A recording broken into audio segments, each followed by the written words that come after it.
métier de politicien dans nos démocraties occidentales présentement? Moi, je pense que c'est un très beau métier si on le fait avec cœur, avec conviction, avec générosité, comme ce que beaucoup de députés font en passant. Hein. C'est pas 100%, là, ben, c'est comme partout, mais la majorité de mes collègues étaient des gens, quoi que je pense de leurs idées, là, engagés.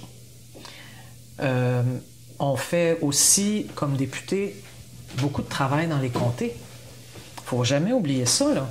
Il y a ce qu'on fait à l'Assemblée nationale, oui, puis toutes les commissions parlementaires, on discute des projets de loi et tout, c'est important, mais chacun et chacune dans nos comtés, dans nos circonscriptions, là, on a des bureaux, les citoyens viennent nous voir au-delà de tout ce que vous pouvez imaginer, là.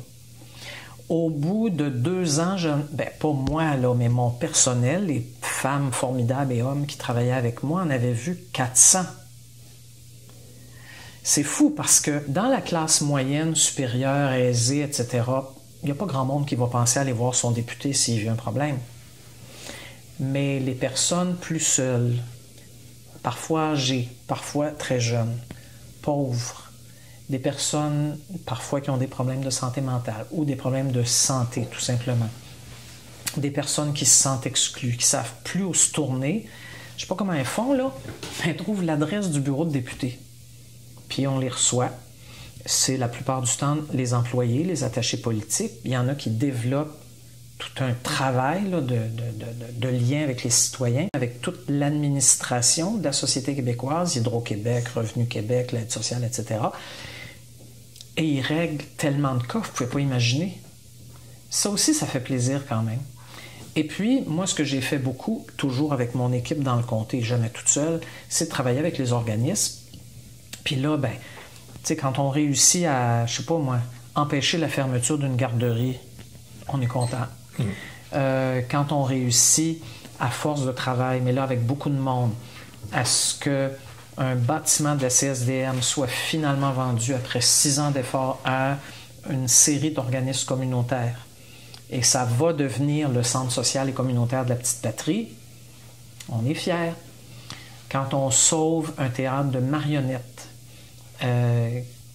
qui ne sait plus à quel sein se vouer parce qu'il veut acheter le petit bâtiment dans lequel il est, le fédéral lui promet de l'argent à condition que Québec embarque, la ville de Montréal embarque, mais Québec, là, je pense que ça va avoir pris 5 ans. Mais on l'a fait. Ça marche, le Théâtre de l'Illusion, il existe encore, il a acheté son bâtiment, il se développe. Bon, c'est juste quelques exemples. Là.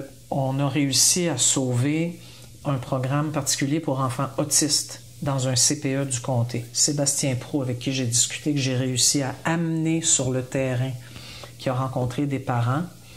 C'était tellement bouleversant. Il est sorti de là, il m'a dit « François, je vais faire tout ce que je peux. » On a sauvé le programme. C'est ça le travail d'un député. Bon, est-ce que tous mes collègues le font? Tous, je sais pas. La majorité, oui. Fait que c'est un beau métier. Ce qui est dur, surtout quand on est porte-parole, rappelez-vous, là, nous, on n'est pas 75. Dans le meilleur des cas, là, jusque tout récemment, on est 3. Mais on a les mêmes dossiers que les autres. Puis là, tout le monde nous appelle. Tout le monde veut qu'on se prononce. Tout le monde veut qu'on soit à la manif de. Des manifs, là, j'en ai fait, là, à m'en écœurer, pour être honnête. Ça ne m'empêche pas d'aller à celle de demain, là, mais en tout cas, on est en demande tout le temps. Il faut se prononcer tout le temps sur je ne sais pas combien de sujets. Et les médias sont de plus en plus demandants, puis je les comprends, les pauvres journalistes. Eux, là, on leur dit, il faut que tu nourrisses la bête 24 heures par jour, 7 jours par semaine. Et la bête, ce n'est plus seulement l'information continue dans les grandes chaînes de radio, télé et tout. C'est les médias sociaux.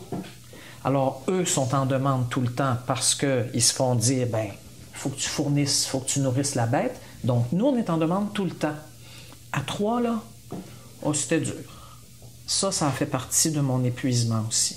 Toujours avoir quelque chose à dire sur quelque chose. Moi, le mouvement des femmes m'a habitué à beaucoup de rigueur.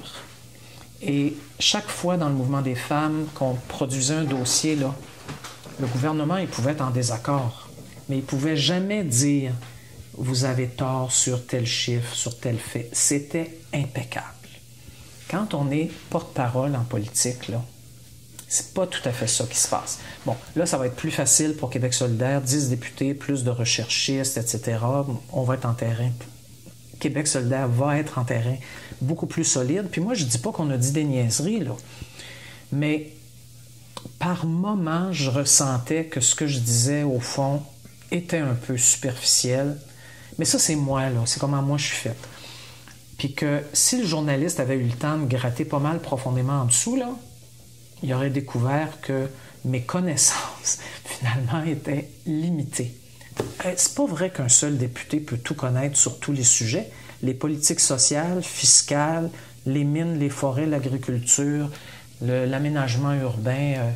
Moi, je pouvais parler dans une journée de 3-4 de ces petits sujets très faciles à comprendre. Bon, le beau côté de l'affaire, c'est que j'ai appris beaucoup. Je suis capable maintenant de parler de mines, de forêts, d'agriculture. Je suis capable. Moi, la petite fille de la ville, je suis capable de parler de ça maintenant. Puis pas pire. Alors ça, j'ai aimé ça. Mais la frénésie médiatique, puis pas parce qu'il était pas fin. Moi, j'ai été assez respecté par les médias. J'ai pas vécu de problème majeur. Je leur dis quand je les rencontre, parfois d'ailleurs, vous avez été fin avec moi quand même. Sauf que des fois, vous ne veniez pas à mes points de presse, mais bon, ça, c'est une autre histoire. Fait qu'on en rit ensemble, mais c'est lourd à la longue. En tout cas, moi, j'ai trouvé ça franchement lourd. Fait que quand je suis parti, il était temps que je parte. Mais c'est pas parce que c'est pas un beau métier. C'est un beau métier. Vous recommenceriez? Oui. Ah oui, oui, oui, absolument. Oui. Si j'avais 50 ans. Maintenant, non, jamais. Je ne retournerai jamais en politique, qu'elle soit municipale, provinciale, fédérale. Non, c'est terminé pour moi. Il y a un gars aux États-Unis qui s'appelle Obama qui avait dit ça aussi, puis on l'a vu très actif dernièrement dans la campagne électorale américaine. Ça ne veut pas dire qu'il va revenir. Comme il a refait de la politique, il a dit des choses, il a pris la parole, il a convaincu les gens. Oui, je comprends. Mais moi, quand j'ai quitté la vie politique, j'ai dit à tous les journalistes de ce monde que je ne jouerais pas ni les beaux-pères ni les belles-mères. Je suis un peu tanné d'entendre le mot belle-mère, là, fait que je faisais exprès, je disais je ne jouerais pas les beaux-pères. Puis je ne l'ai pas fait. Je n'ai pas envie d'être une donneuse de leçons, je n'ai pas envie d'être comme la porte-parole additionnelle de Québec solidaire, là, qu'on sort de temps en temps. Là. Regardez, il y a une super relève à Québec solidaire, là. Plein de jeunes magnifiques, puis des moins jeunes magnifiques aussi. Manon Massé en a surpris plusieurs, pas moi, oui, mais elle en a surpris plusieurs, oui. Puis bravo Manon, lâche pas. Donc, si un jour, Québec solidaire, à un moment de son histoire, me dit « Françoise, est-ce que ça te tenterait de faire quelque chose avec nous? » Il y a des bonnes chances que je dise oui. Mais moi, je ne le proposerai pas. Il n'y a rien de plus agaçant, que ce soit pour un mouvement social ou un parti politique, que d'avoir les anciens qui s'incrustent. Les nouveaux, là, ils ont besoin de faire leur place. Fait que moi, je me suis tenu assez loin, mais pas si loin que ça non plus. Là, durant la dernière campagne électorale, j'ai adopté la posture d'analyste politique. Donc, j'ai fait pas mal de télé, j'ai écrit une chronique dans la presse et je me permettais à certains moments de poser des questions aussi à Québec solidaire. Puis en fait, QS a bien aimé ça. En fait, il n'y a personne qui n'a pas aimé ça. Tout le monde était content. Puis, ben, je passais au mordu de politique, là, Radio-Canada. Il y avait des codes d'écoute assez intéressantes. Donc, ça faisait qu'un paquet de monde pouvait voir une ex-solidaire. Parce que comme on est un nouveau parti, il n'y en a pas eu tant que ça, des ex, là. Alors, moi, j'étais là, l'ex-solidaire, avec un petit devoir de réserve, mais capable quand même régulièrement de dire aux autres ex, attendez un petit peu, là, vous dites telle chose sur ce que dit Québec solidaire. Moi, j'y étais. Je vais donc vous dire ce qui s'est vraiment passé. Ça aide quand même la cause de faire ça.